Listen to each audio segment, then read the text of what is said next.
புனித Xavier colony பங்கின் நாயகனா இருக்கும் புனித அந்தோணியார் பெயர்ல உங்க அனைவரையும் வாழ்த்தி வரவேற்கிறோம். வணக்கம் வணக்கம் வணக்கம். என்ன ஆரம்பிச்சிடலாமா?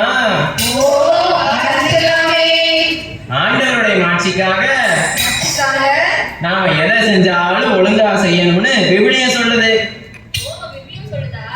அதனால நாம வில்லுப்பாட்டுகள் உள்ள ஒழுங்கு என்ன? அப்ப அதுலயே ஆரம்பிச்சிடலாமா? தந்தனத்தம் என்று சொல்லியே வில்லினல் பாட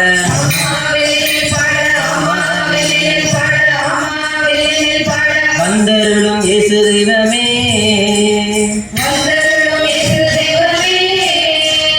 மேட்டுக்கட்டை தாளத்தோடு இனிய நல் ராகத்தோடு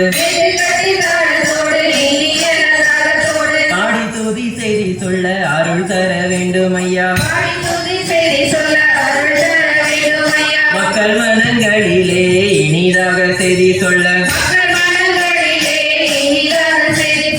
வரம் தர வேண்டும் ஐயா.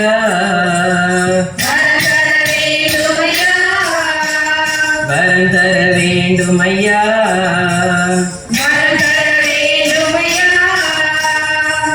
இன்னைக்கு நம்ம வில்லுப்பாட்டுல எதை பத்தி சொல்ல போறோம்?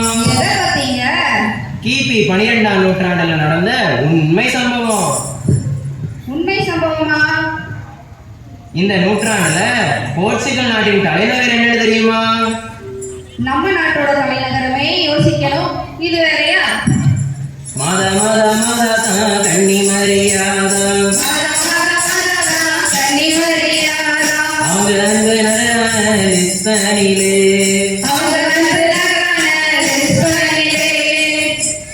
அன்பு நகர்னா எப்படி? அதாகப்பட்டது என்ன வேலை செஞ்சாலும் மாதா மாதா மாதா தான். 6 மணி ஆனாலே ஜபமாலை தான். இத்தனை சிறப்பு வாய்ந்த நகரத்துல மார்ட்டின் மேரி தம்பதியருக்கு ஒரே மகனாய் பிறந்தார். பிறந்தார் பிறந்தார் பெத்தினாந்து பிறந்தார். பிறந்தார் பிறந்தார் பெத்தினாந்து பிறந்தார்.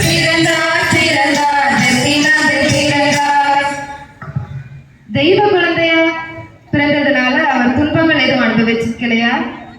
அப்படிலாம் இல்ல. எல்லா மனுஷனுக்கும் வந்த மாதிரிதான் துன்பங்கள் அவருக்கும் வந்தது. அவருக்கு 15 வயசு நடக்கும்போது அவர் ஒரு நாள் கோவிலுக்கு வந்தாரு.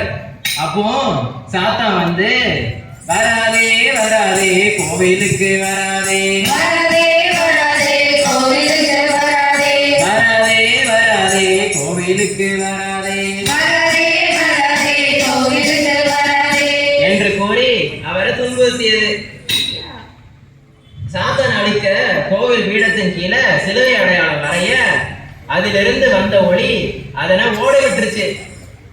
ஓட விட்டுருச்சா? ஆமா, ஓட விட்டுருச்சு. நீ சொல்றீ அந்தோணியாரு அவர் வேற எதுவும் புதுமைகள் செஞ்சிருக்காரா?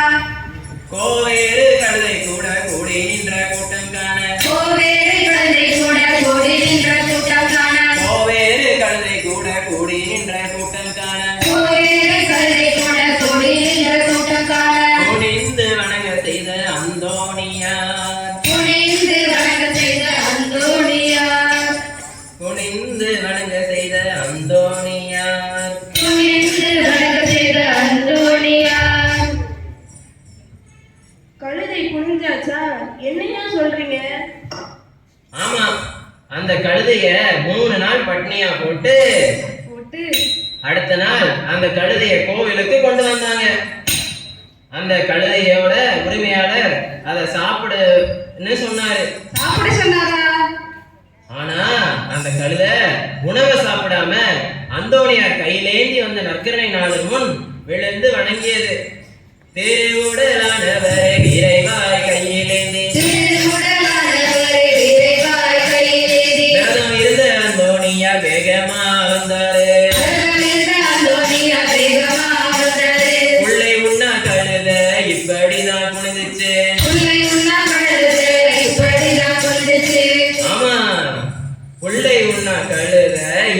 இப்படிதான் குனிந்துச்சு. இப்படிலாம் புதுமைகள் செஞ்சுட்டு இருக்கும் போது நீ 13 புதுமைகளுக்கு மேல செய்யக்கூடாதுன்னு மட அதிபரே சொல்லிட்டாரு. அப்படியா? ஐயோ, ஒரு இளைஞன் வந்து தெரியாதனமா மாடியில இருந்து கீழே விழ போனான். ஐயோ, அப்புறம் என்னாச்சு? அப்புறம் அந்த ஊர் மக்கள் எல்லாம் கீழே சூழ்ந்து நின்னாங்க. அதுல இருந்து ஒருத்தர் வந்து அந்தோணியார கூப்பிட போனாரு. அந்தோணியார் பதறி அடித்து வந்தாரு.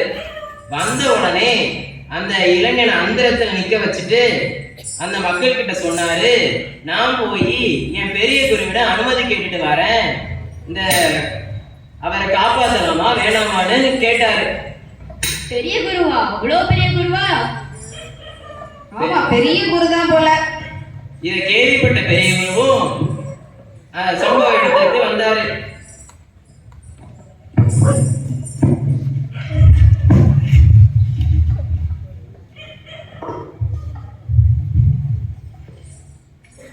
உடனே அவர் அந்தோணியரிடம், உன்கிட்ட இவ்வளவு இறைவல்லமை இருக்கான்னு கேட்டுட்டு அவருக்கு போட்டிருந்த தடைகள் எல்லாம் நீக்கிட்டாரு.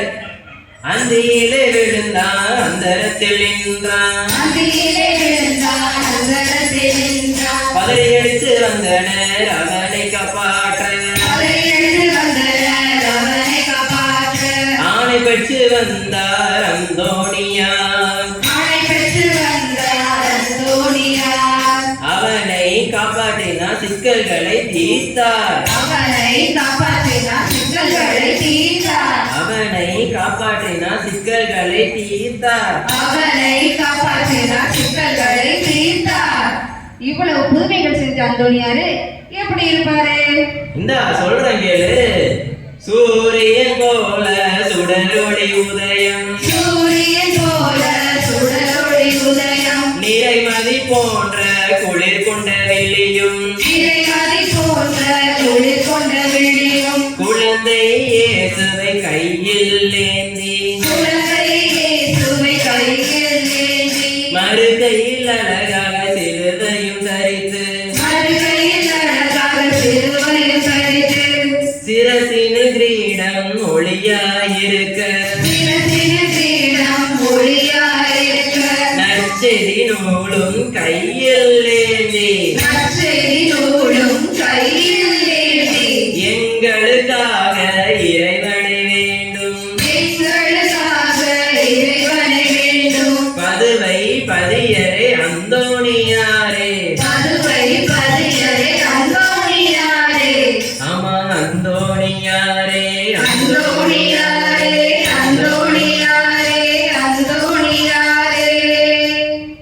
இதுவரைக்கும் எங்கள் வில்லிசையை கேட்ட உங்கள் அனைவருக்கும் எங்கள் வில்லிசை குழு சார்பாக நன்றி.